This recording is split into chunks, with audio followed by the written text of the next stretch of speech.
তার পরবর্তী সময়ে ডিপার্টমেন্ট অ্যাকশনও নিছে। কি হয়েছে বলতে, অটো চালক আমরা উবের ড্রাইভার করছিলাম, কিন্তু উবের আসার পর চলন্ত গাড়ির থেকে চাবি বন্ধ করে সেরা চাবি নিয়ে সেরা তারা গেছিল।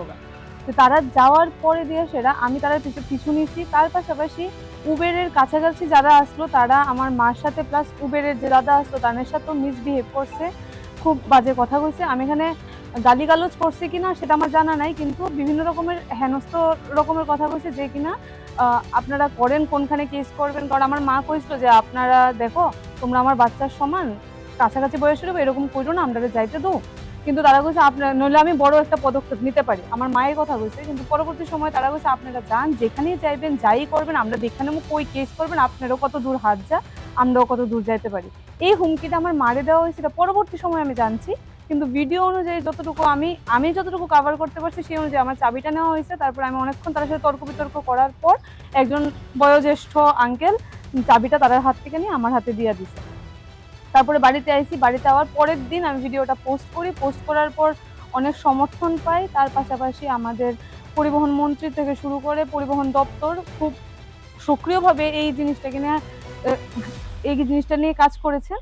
তার পরবর্তী সময়ে এখন আমাকে এয়ারপোর্ট থানা থেকে ডাকানো হয়েছে এবং আমাকে এখানে সচক্ষে দেখানো হয়েছে যে যারাই এই দুর্ব্যবহারটা করেছেন তাদেরকে ধরা হয়েছে, তাদের পারমিট ক্যান্সেল করা হয়েছে, লাইসেন্স ক্যান্সেল করা হয়েছে এবং তাদেরকে পুলিশ নিজের আন্ডারে নিয়ে রেখেছেন।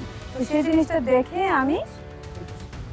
আমি দেখে খুব খুশি। আর আমাদের শ্রদ্ধেয় সুশান্ত চৌধুরী স্যার আমার সাথে ব্যক্তিগতভাবে যোগাযোগ করেছেন এবং আমাকে কনসোল করেছেন এবং উনি আশ্বাস দিয়েছেন পরবর্তী সময়ে এরকমটা না হতে পারে এবং উনি ভালো একটা প্রচেষ্টা করবেন আমাদের এয়ারপোর্টের ব্যবস্থার জন্য।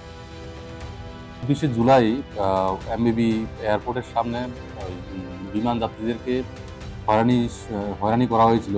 আমাদের কাছে একটা অভিযোগ আসে, বিনীতা ঘোষ নামে একজন আমাদের কাছে অভিযোগ করেন, যারা অটো চালক ওনারা ওদেরকে বিভিন্নভাবে হয়রানি করছে। সেই অভিযোগকেই আমরা আজকে দুজনকে, অটো চালক যারা আছে অভিযুক্ত দুজনকে আমরা আটক করেছি এবং ওদের বিরুদ্ধে আমরা আইনানুগ ব্যবস্থা নিচ্ছি।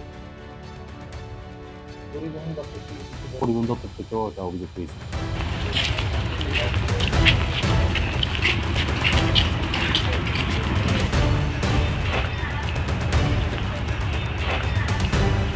আপনারা